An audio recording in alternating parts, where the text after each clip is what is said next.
పెద్దలు ఈ కార్యక్రమానికి ముఖ్య అతిథిగా విచ్చేసిన మాజీ రాష్ట్రపతి వర్యులు రామ్నాథ్ కోవింద్ గారికి, పెద్దలు తెలుగు రాష్ట్రాలే కాదు దేశ ప్రజలందరూ గురించే మహోన్నత వ్యక్తి వెంకయ్య నాయుడు గారికి, మన ప్రియతమ నాయకులు హైటెక్ సిటీ చూసిన హైదరాబాద్ అన్న ఎప్పుడు జ్ఞాపకం వచ్చే చంద్రబాబు నాయుడు గారు వాడు రావడం, అలాగే కేంద్ర మంత్రివర్యులు కిషన్ రెడ్డి గారికి, ఇంకా వేదిక మీద పెద్దలందరికీ, ఈరోజు అజాత శత్రువు అందరూ ప్రేమించే నాయకుడు, పార్టీలకు అతీతంగా ప్రజలకతే నా ఆత్మకథ అంటూ మన దత్తాత్రేయ గారు ఎప్పుడు ఎక్కడ కలిసినా గత 5 సార్లు నేను ఎమ్మెల్యేగా ఒకసారి ఎంపీగా ఉండి ఎక్కడ కలిసినా ఆత్మీయంగా పలకరించే మంచి మనసున్న వ్యక్తి దత్తాత్రేయ గారు. ప్రజలకతే నా ఆత్మకథ అని ఒక పుస్తకం ఆవిష్కరించుకోవడం, ఇంత మహామనుభవం రావడం, వారికి ఇంకా కూడా ఆయుర ఆరోగ్యాలతో నిండా నిధులు ఆరోగ్యంగా ఉండాలని భగవంతుని ప్రార్థిస్తూ వేదిక మీద పెద్దలందరికీ మీ అందరికీ కూడా నమస్కారాలు తెలియజేసుకుంటూ సెలవు తీసుకుంటాం.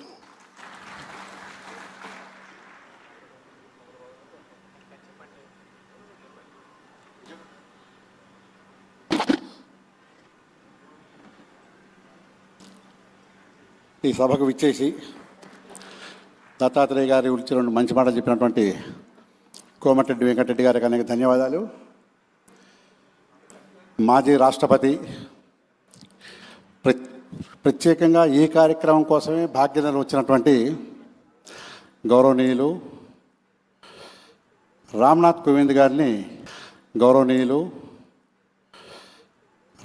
కోవింద్ గారిని ప్రసంగించవలసిందిగా కోరుతున్నాం. మానే రామ్నాథ్ కోవింద్ జీ.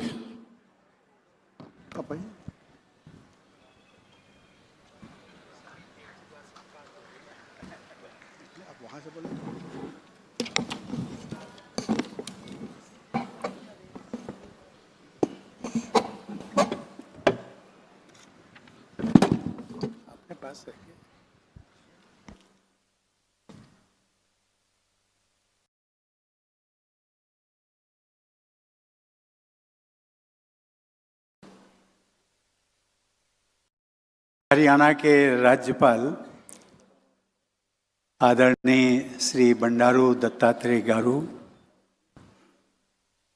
की आत्मकथा, जिसका नाम है जनता की कहानी और मेरी आत्मकथा,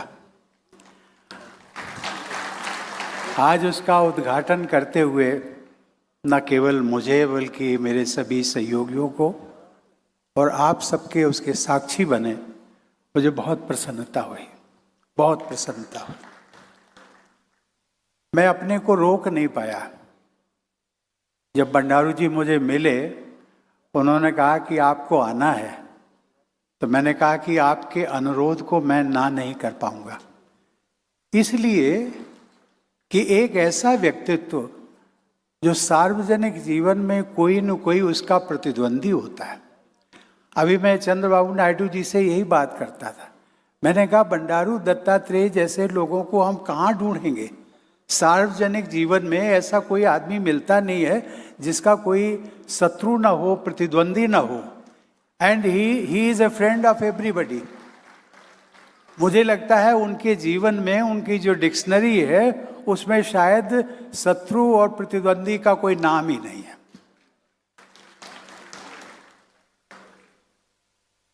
इस सभागार में उपस्थित विशेषकर मंच पर श्री नारा चंद्रबाबू नायडू, मुख्यमंत्री Andhra Pradesh, Shri G Kishan Reddy, minister of coal and mines, Bharat सरकार, Shri justice Abdul Nazeer, governor of Andhra Pradesh, Shri Hari Babu Kambhampati, governor of Orissa, Shri Indrasena Reddy, governor of Tripura, Shri M Venkaiah Naidu, जिनके अंतर्गत मुझे काम करने का मौका मिला और वो मेरे राष्ट्रपति रहते हुए वो मेरे सहयोगी रहे। Justice M V. Ramana, former chief justice of India, Shri Bhupathi Raju Srinivas Varma, और मंच पर बहुत सारे नाम हैं। इस सभागार में उपस्थित सभी भाइयों और बहनों, जब मैं राष्ट्रपति था और उसके पहले भी मेरे प्राय जब पार्टी का संगठन का काम भी करता था तो मेरे लिए आंध्र प्रदेश हो या तेलंगाना जो बाद में विभाजित हुए, लेकिन इन दोनों राज्यों से मेरा कुछ ऐसा लगाव था। कभी कभी मैं कहता था, यद्यपि मैं उत्तर प्रदेश का रहने वाला हूँ, वहाँ मेरा जन्म हुआ, पालन पोषण शिक्षा हुई, लेकिन मैं कहता था आंध्र प्रदेश और Telangana they are my second home.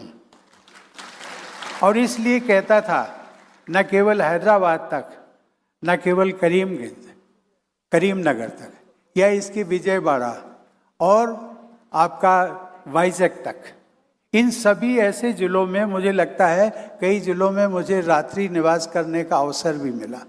मैं अपने को सौभाग्यशाली मानता हूँ। बंडारू जी के बारे में मैं इतना ही कह सकता हूँ कि एक मल्टी डायमेंशनल पर्सनालिटी है। मुझे बताया गया कि वो बचपन से छोटे बच्चों, गरीब, पिछड़े, दलित, अल्पसंख्यक, समाज का कोई भी व्यक्ति हो, उससे जुड़े रहे। उनके उत्थान के लिए उन्होंने सभी काम किए। मलिन बस्तियों में जा जाकर उन्होंने छोटे बच्चों को अपने हाथों से नहलाया, जो कि शायद आज हम कल्पना नहीं कर सकते। नहलाया करते तो एक अच्छा जीवन कैसे जिया जाए इसकी शिक्षा देते थे।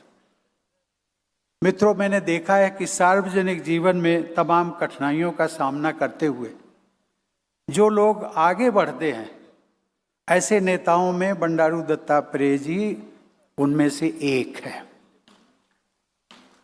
दत्तात्रेय जी ने अपनी पुस्तक में, आत्मकथा में लिखा है, आपातकाल का भी जिक्र किया है। उसका मैं बहुत विवरण नहीं देना चाहता हूँ, लेकिन एक चीज मुझे बहुत अच्छी लगी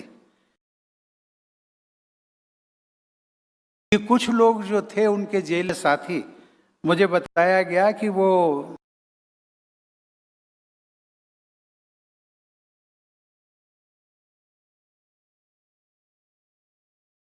दूर रहे, कैसे रह सकते हैं।